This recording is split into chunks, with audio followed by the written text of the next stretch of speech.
So hello and welcome to the latest episode of the Dermalux Academy. We are back once again, and today's episode is about how we can transform acne results with LED. We will use this time to discover how to maximise the use of LED to achieve faster and more consistent treatment outcomes. And we will give you the tools to increase client satisfaction, which grows reputation and in turn attracts new clients along the way. I'm Melissa Williams and I head up the education department here at Dermalux LED, and joining me is the man that needs no introductions, the exceptional Dr. Abs, who you would have met in previous episodes available on our YouTube channel.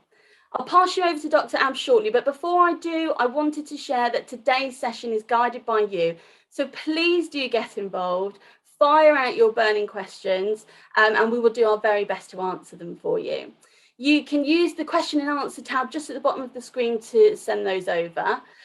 So over to you, Dr. Abs. If you can start by introducing yourself for those that may not be aware of your work.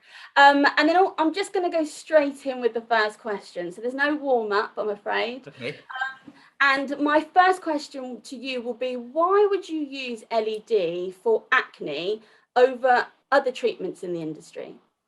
Okay, so we'll do one by one. So to introduce myself, my name is Absal, Dr. Abs. No one needs to put the doctor title, don't worry. So I do a lot of cosmetic medicine and cosmetic dentistry together. I've used LED for quite a few years now. LED is one of the most revolutionary steps forward in the medical device industry ever. And that's, that ties in nicely with why I would choose to use it with acne as well. I think to answer that, it's best to answer that from a more technical perspective, I think. So a lot of methods that we use for acne nowadays are kind of a hope that it cures the acne or improves the acne in some way. So for instance, a lot of acne patients will be put on antibiotics like minocycline, limecycline, tetracycline, doxycycline, etc., etc. The problem with that is, when you take that pill, it goes all the way into the digestive system. It gets attacked by hydrochloric acid in the stomach. It goes into the bloodstream. It then has to be absorbed from the bloodstream into the relevant organs, etc., etc.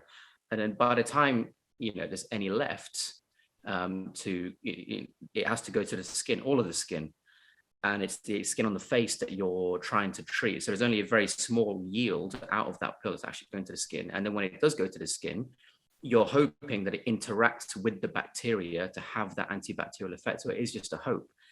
And even if you use other methods, it's still a hope.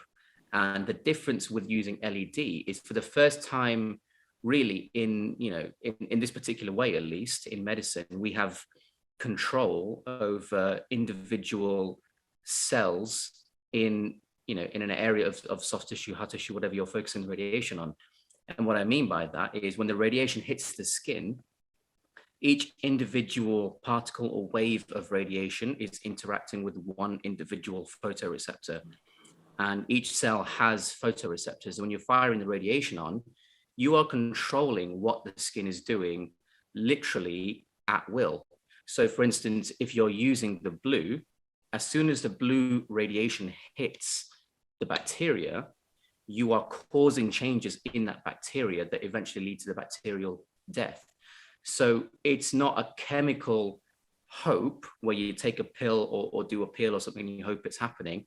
It's a physical at will change. So because at will the bacteria are all dying off, it's no surprise that some of the quickest reductions with acne are now seen with LED, as opposed to lots of other more traditional methods that we say. So for me, I average now probably 4 to 6 weeks to clear acne. And I don't mean get it slightly better or improve it or make them a lot happier, generally to completely zero the acne so that the skin is absolutely clear. And there's very few treatments out there which are so consistent with such intense results. And I think it is that, at will control of cells, which is what does it for me. Even, the redness that you get is is just a big sign of inflammation. And the near infrared is at will reversal of inflammation. So when you use things that control at will, are you happening right in front of your very eyes? Are you really that surprised that it happens so quickly with LED? And that's why I choose to use LED so much. When I explain it to my patients in that way, they understand what I'm saying, and they choose LED for themselves as well. And so what are the protocols then? So you're saying that we can, got that. I mean, that's amazing. 4 to 6 weeks. So what would that look like to a clinic and for the client? Sure. So I would always combine it with skincare, because I think skincare is right for every patient, regardless of their goal, because you can inject, whatever fillers you want to change your face shape to try and have a more youthful shape in your face.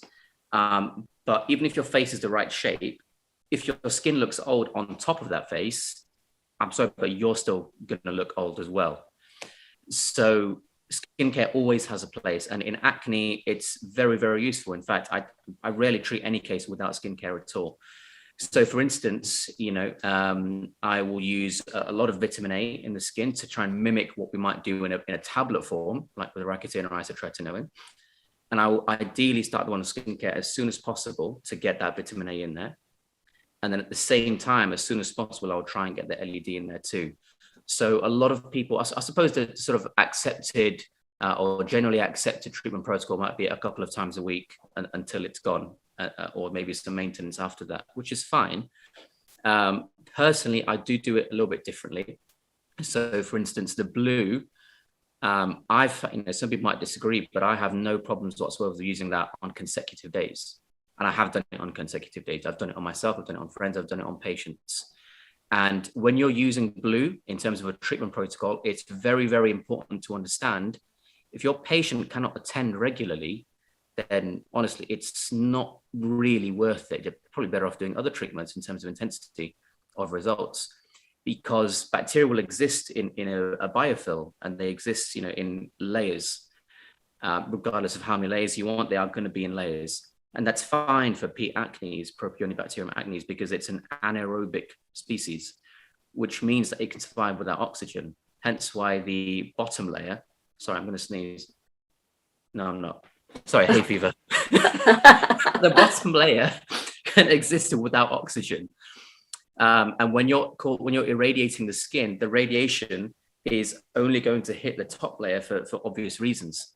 So you're going to reduce the layer, say, from that to that in terms of how much bacteria is on the skin. So you can get rid of that much, which sounds great, but bacteria can multiply, as we know. So if the bacteria can multiply again to get back to the same number of bacteria or the same thickness of the biofilm, then you're actually no better off. So your radiation or frequency of radiation has to be enough so that the rate of layer reduction is quicker than the rate at which the bacteria can multiply. So if you're destroying them quicker than they can make themselves again, then the actual load is going to decrease. So frequency of radiation is very, very important. And that's why I've personally no problem with treating them every day. Some people will say that, you need to give the skin time to rest and things like that. And, I understand that, but blue light has a photoreceptor in the bacteria, not the skin. Some people may say that, it's too much heat in the skin, but, if you're hot, you're going to sweat. I've never had a patient sweat under the LEDs before. And if heat is still an issue, set a fan up in the room or give them a Zimmer to hold. For those that don't know what a Zimmer is, it's a tube that blows cold air. You generally use it for laser treatment. So you're doing the laser, patient just out of shot has cold air blowing on themselves at the same time. So heat doesn't have to be an issue either. So if they can do consecutive days, brilliant. Every other day, still okay.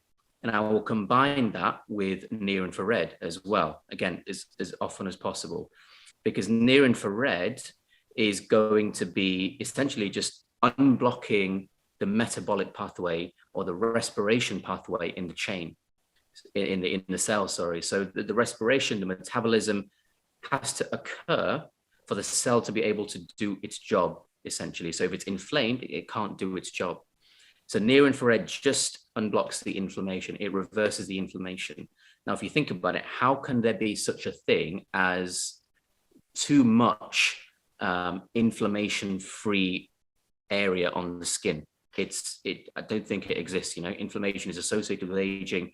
If you have much less inflammation than someone else, you're not going to be worse off. You're going to be better off. So near infrared, again, I personally have no problem with using it every day. Now, I will say, to qualify what I've just said there, there's no paper that has been published to show blue and near infrared combined on consecutive days on actual patients as opposed to in a lab. Now, I have done that on patients, no side effects in 100% of cases, nothing but 100% satisfaction rate as well. I'm hoping to publish that data at some point, and then there will be evidence for it, but it's not out there yet. So at the moment, that is just an opinion. People will disagree with me. That's fine. I welcome the debate. But personally, blue and near infrared as often as possible. Red is the tricky one. Some people say, avoid red in acne. Some people say definitely use red in acne. There's no right or wrong answer because it depends entirely on the patient. Red, it simply increases the activity of the cell, it increases the metabolism of the cell. So, or, the skin, if you like, the collection of cells. Let's say the majority of cells are inflamed or they're carrying out inflammatory activity. If you then activate them more with red, are they just going to carry out more inflammatory activity? Acne is a type of, inflammatory sequelae, redness, all these things come from inflammation. So if there's a lot of that, I tend to avoid red. Once I see the majority of the skin starting to improve, by definition, that means the inflammation is massively reducing and the cells, are winning the war against the bacteria. At that point, when I know that, when I can see it, I'm happy to then add red light into the mix because I know I'm increasing activity, which has led to improvement in the skin. So I will continue to do that. If the skin is getting worse and worse and worse, personally, I'll be hesitant to add red in.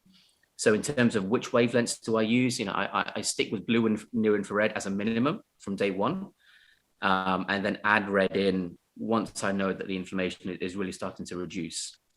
And then in terms of frequency, as often as possible. Now, obviously, there are issues in the real world. Patients have social lives, work lives, financial constraints, all that kind of thing. So I don't expect patients to come every day, and they rarely do because of the aforementioned reasons. So if they can do it every other day, at least, that's going to give them a massive, massive benefit, I would say.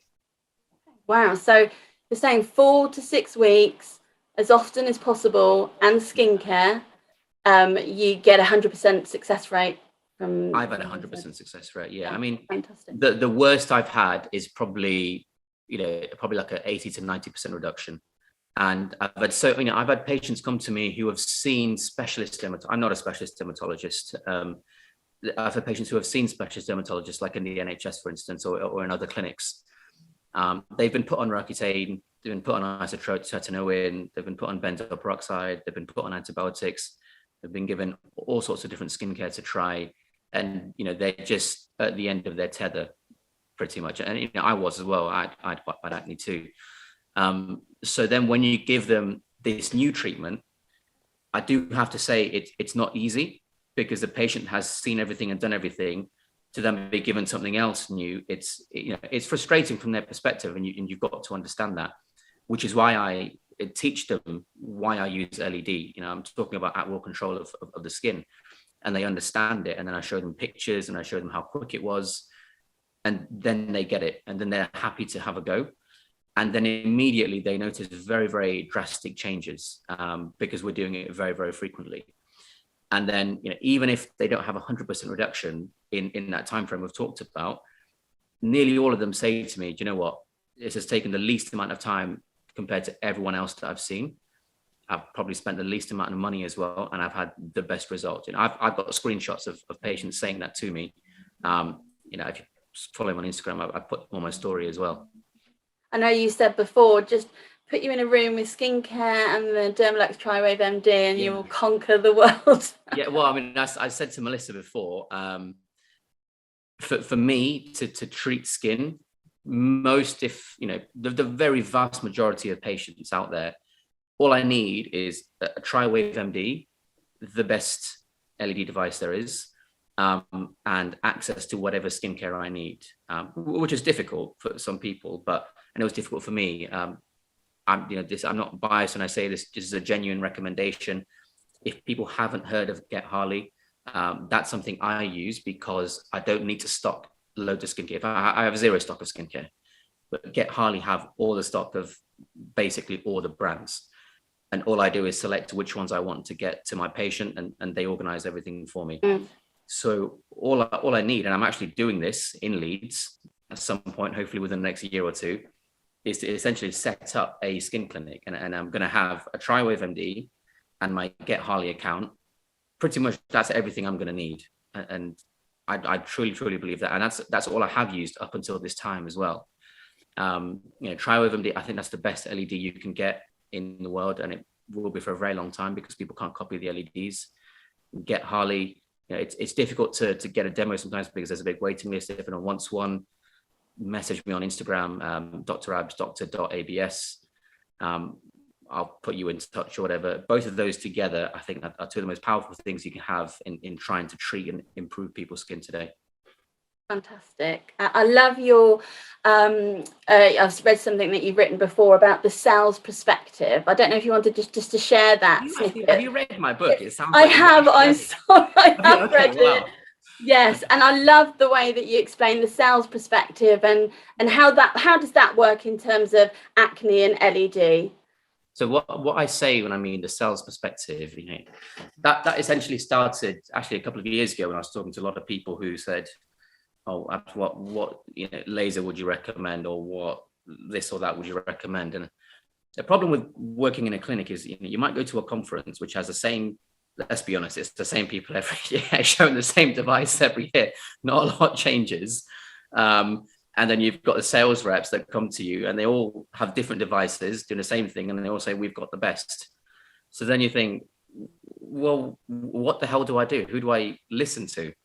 And I always say, well, the answer to that is you listen to no one, because people can lie. People can tell the truth. People can be biased and unbiased. People can have a good day and a bad day. Whereas your individual cells, all they know in terms of what to say is what's hardwired into the DNA.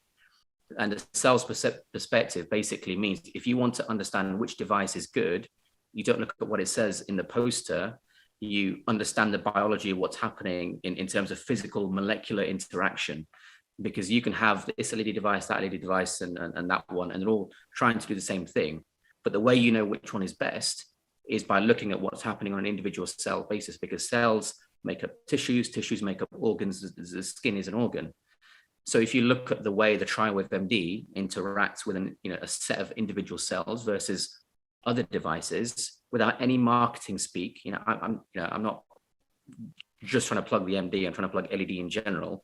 But when you look at that, the MD is going to cause more biological change on the cell level, which then scales up to the entire skin. So if you understand it on an individual cell level, you know which device is best, you know which treatment is best. You don't have to listen to any marketing whatsoever.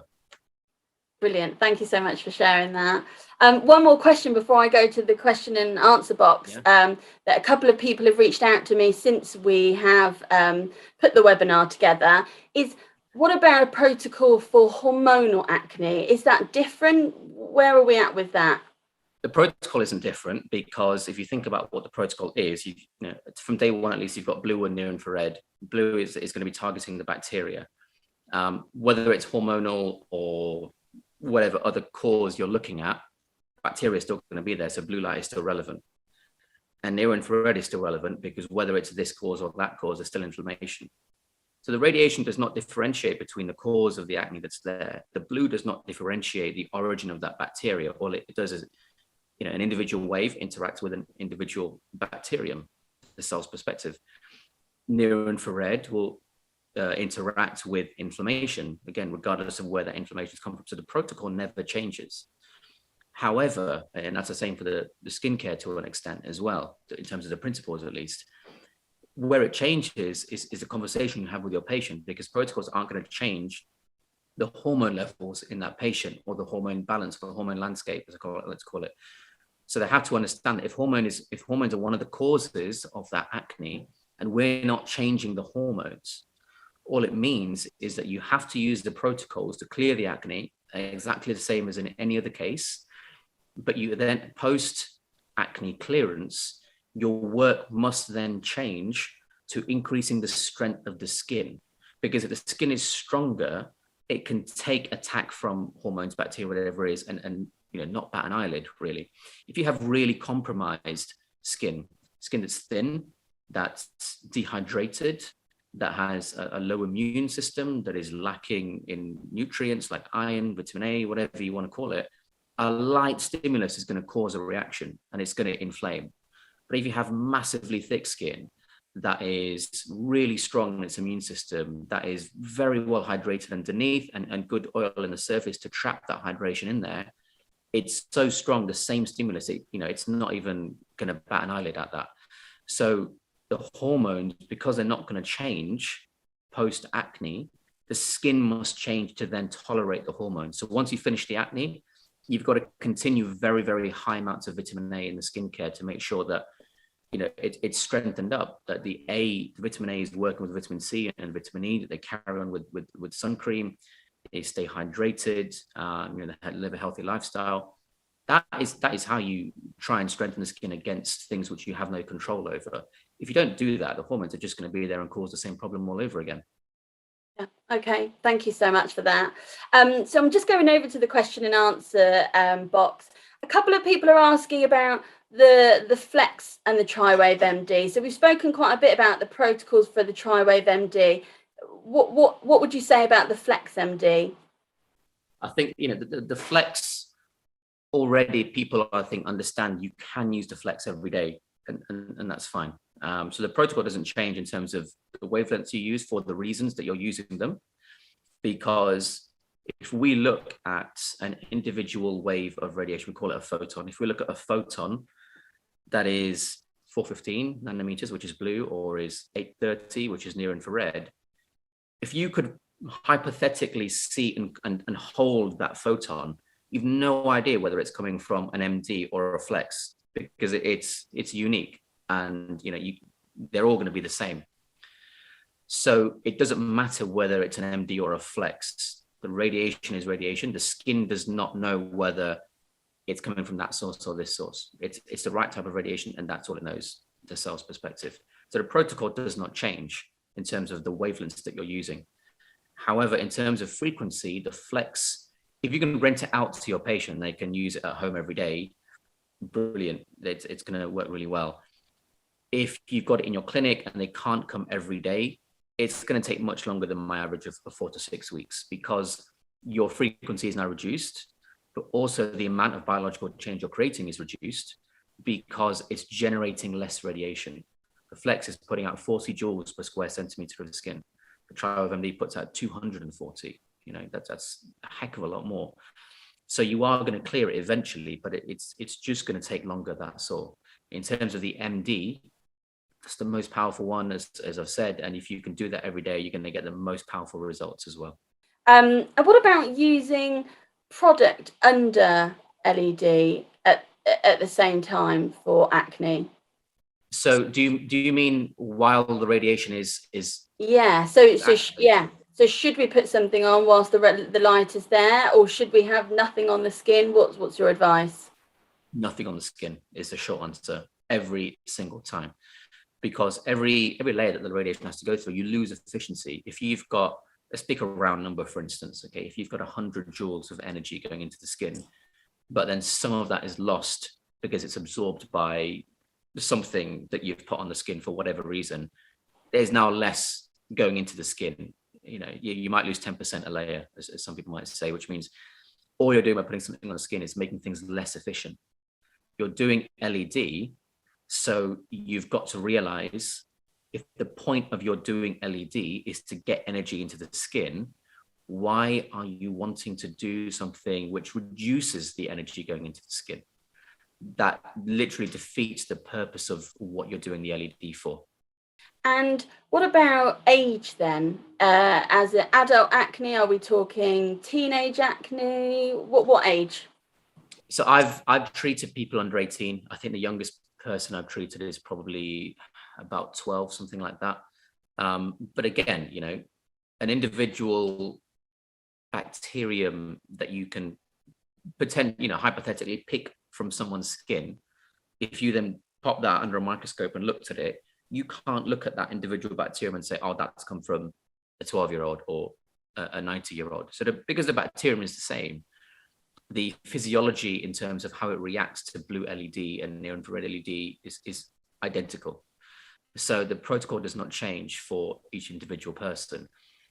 It's, you know, the things you have to consider change. So for instance, if you're under 18, from the basics, and you've got consent to take into consideration as well, the parents are there, fine. If your clinic can't treat people under 18 for whatever insurance you've got, probably best of renting the flex out. If they're under 18, you know, they're going through puberty, the hormones are going to be massively, you know, a big factor, shall we say. And again, you're not controlling hormones with LED. So you've got to make sure that they're compliant with skincare. So the acne goes, but then it doesn't come back because the hormones that cause the acne are still there. The high testosterone potentially that causes the acne is still there. So post-acne or post-LED skincare is massively important. If they're, you know, post-menopausal, their hormones are going to be massively different to a teenager. Again, the principles of the radiation does not change. Blue will still hit the bacteria, and the infrared will still hit the blocked inflammatory chains. So the wavelengths you use and the frequency doesn't change. But if they've got skin that is much older, clearly the skincare is going to be slightly different. They're going to need things to try and boost collagen because they've probably lost a lot of it, things like that, as opposed to a teenager who's probably got relatively soft skin already. So it's things around the LED that you then have to consider, as opposed to the actual physiology of the radiation itself. Okay, thanks. Another question that we've got is, what about... I'm just constantly coming in. Oh, sorry. Yeah, there's lots here.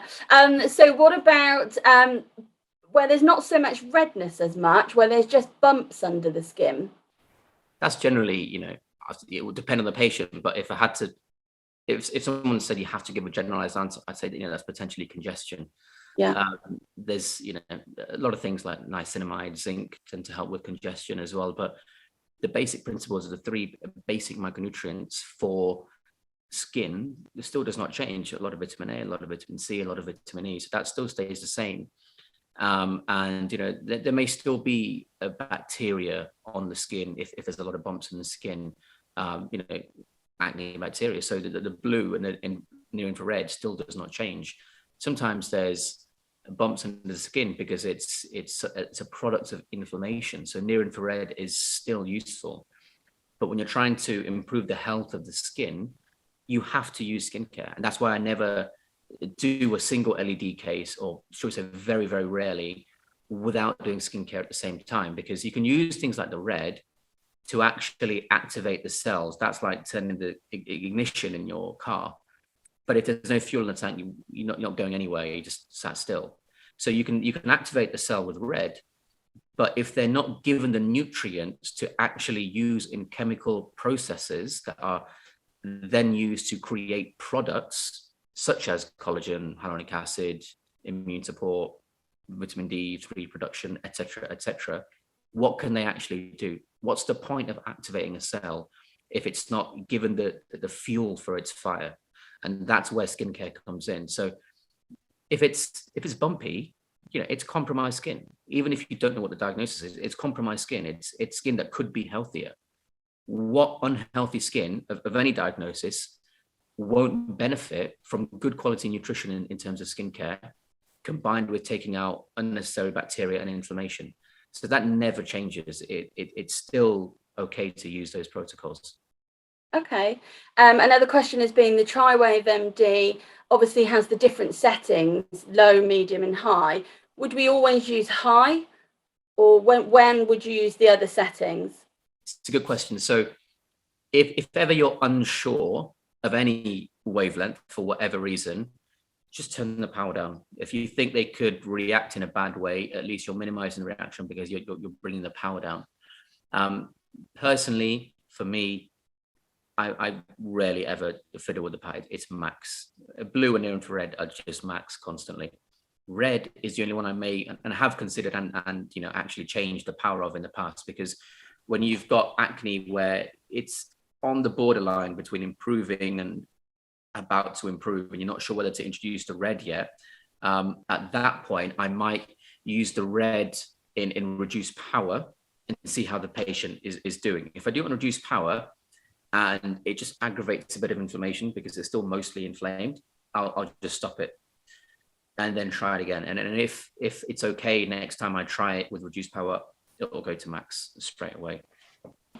As someone's asked here, do you need to exfoliate the skin before an LED treatment? It's a good question.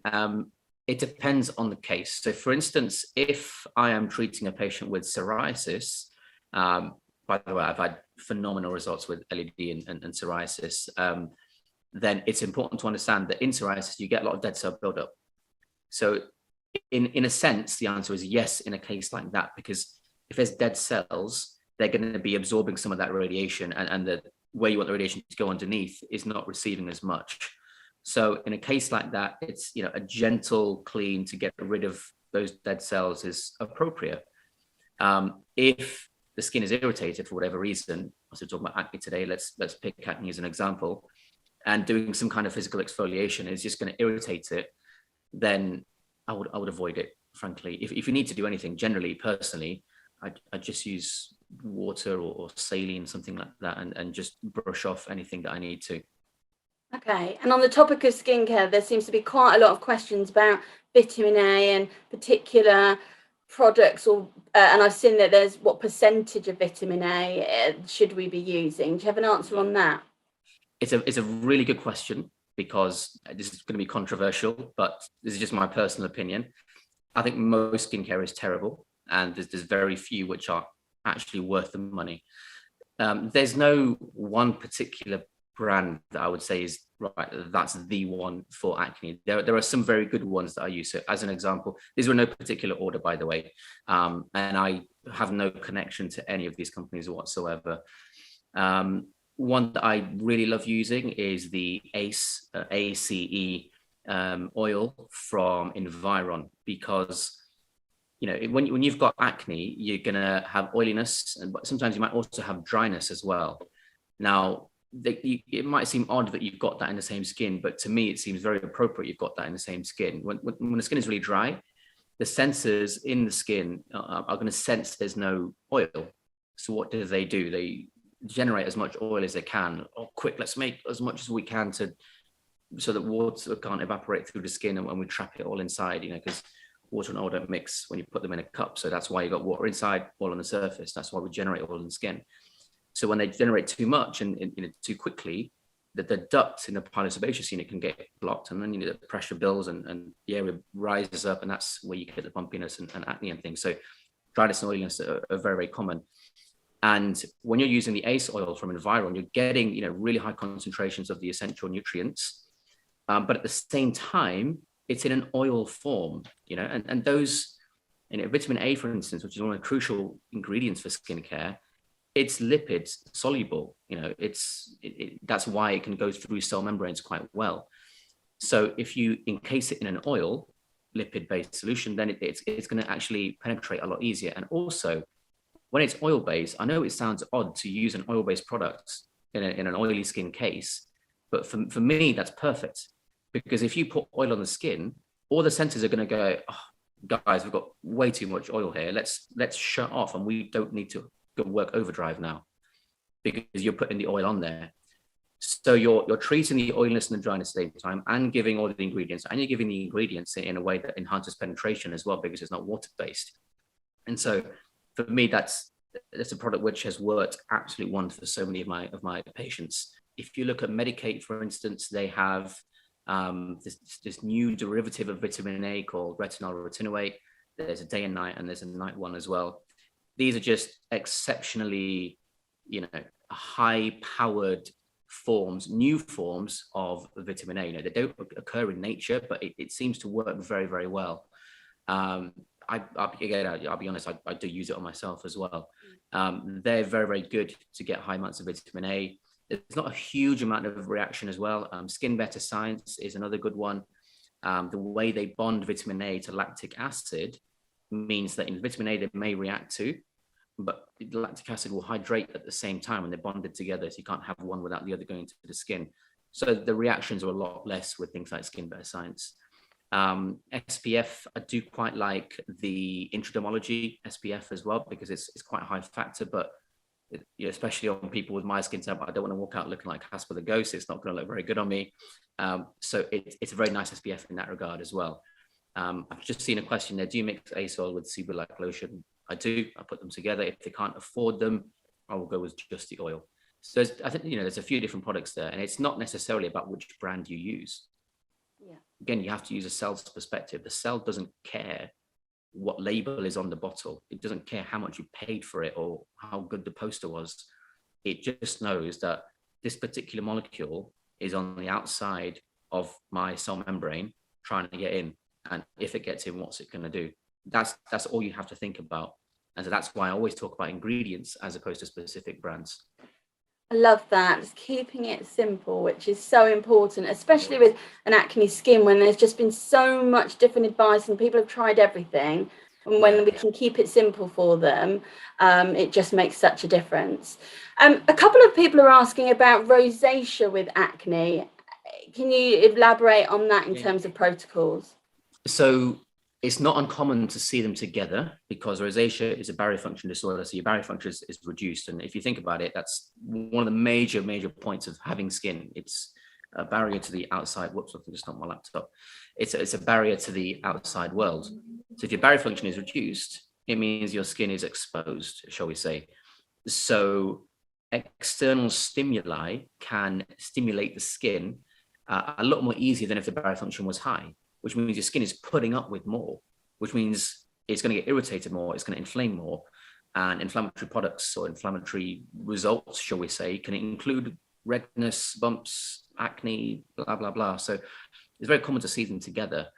The lights don't change, blue and near infrared. The LEDs, don't change, blue and near infrared.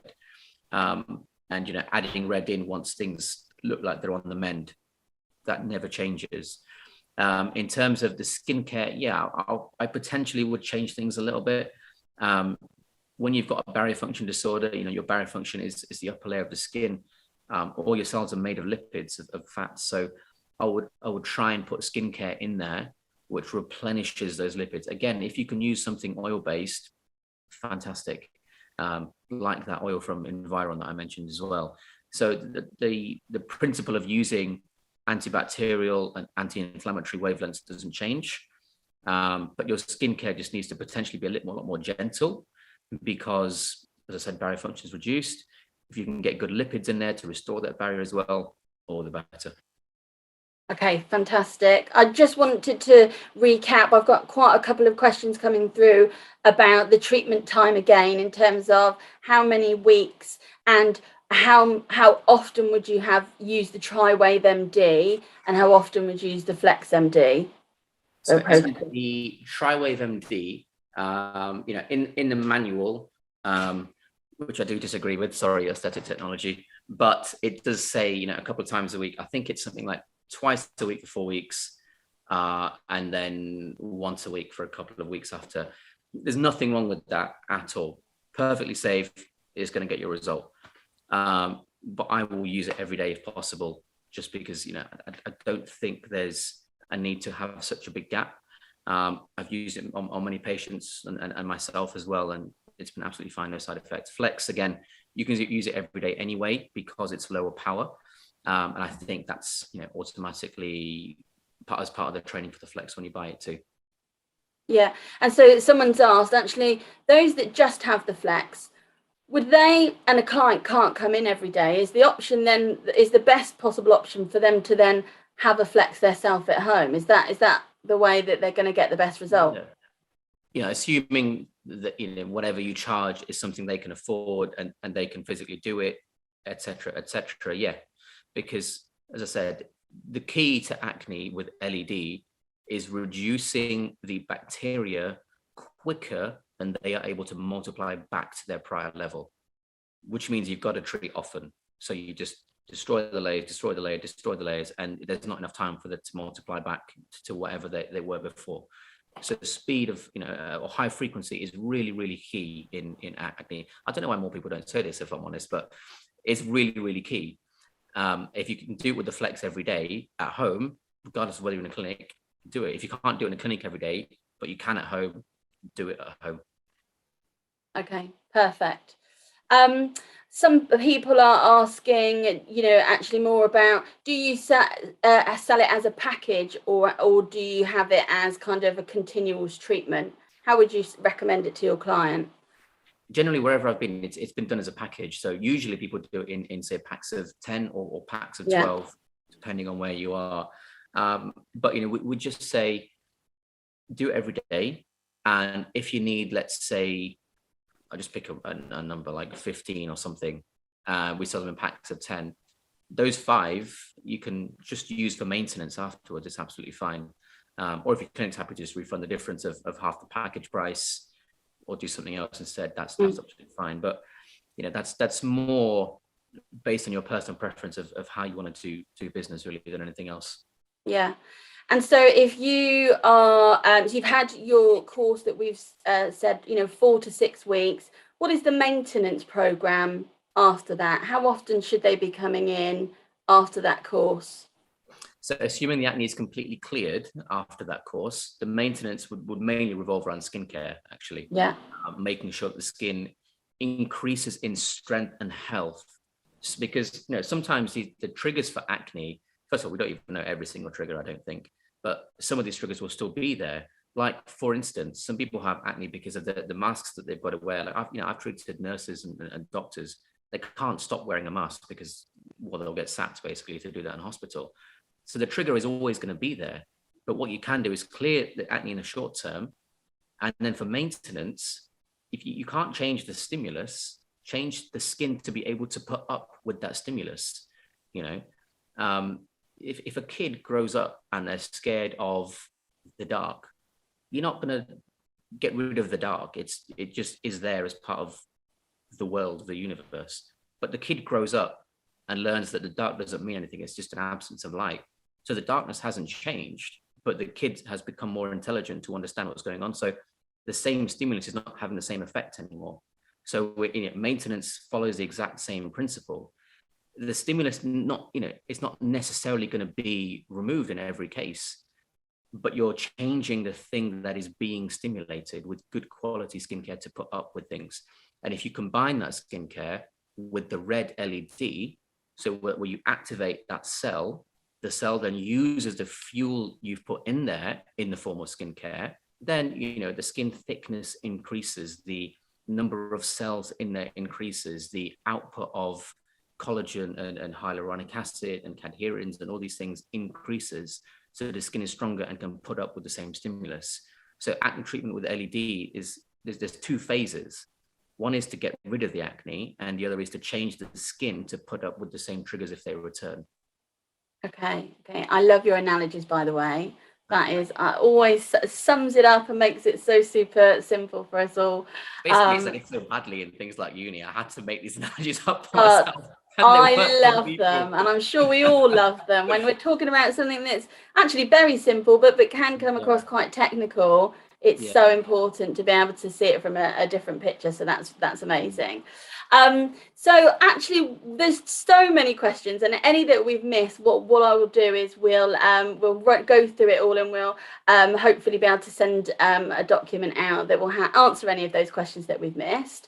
But what I would like to do, just to sum up the last couple of minutes, is could you just give us 3 of your key takeaways from this session today? What is it absolutely key that we would take away with us into our businesses for the very best results for our clients? So number 1, blue and near infrared as soon as possible, as often as possible. Number 2, skincare with very high concentrations of vitamin A as soon as possible, as often as possible. And then number 3, once you've finished, you have to improve the health and the quality of the skin so that your clients don't come back to you and say, oh, I did the LED, but now it's back. The LED is useless. No, the LED worked perfectly, but you haven't changed your skin to actually become healthier. So the post-treatment skin improvement is just as important as the short-term eradication of acne. And also, actually, if a lot of these people would like, to speak to me about individual cases or whatever, they can message me on Instagram. We can go through some things if they want. I'm sure I'll write my Instagram on here, but it's Dr. Abs, just doctor.abs if anyone wants to ask anything. Mel, I think you've got Instagram as well, haven't you? Yes. Yeah. That's fine. I can we'll share some bits in the chat now at the end. We've had loads of thank yous, very useful. Someone asking if we can have more of these lives more frequently. They are coming, so stay tuned. And thank you all so much for your great questions. So I don't know about you, I've absolutely loved this episode. And thank you to everybody for getting so involved with it all. Thank you so much to you, Dr. Abs, and Danny Large, who's behind the scenes, who's Danny deserves a shout out as well. Yeah, he's there somewhere and has been brilliant setting this up for us. So you can keep up to date with the monthly webinars. They will the next one will be all about psoriasis. So stay in touch with our social media page so that you can follow us to find out when they will be out. So thank you again, Dr. Abs. It's been brilliant, this session. And thank you to everybody else who's got involved. And yes, we look forward to seeing you next time. Have a lovely evening, everyone. Take care. Take care.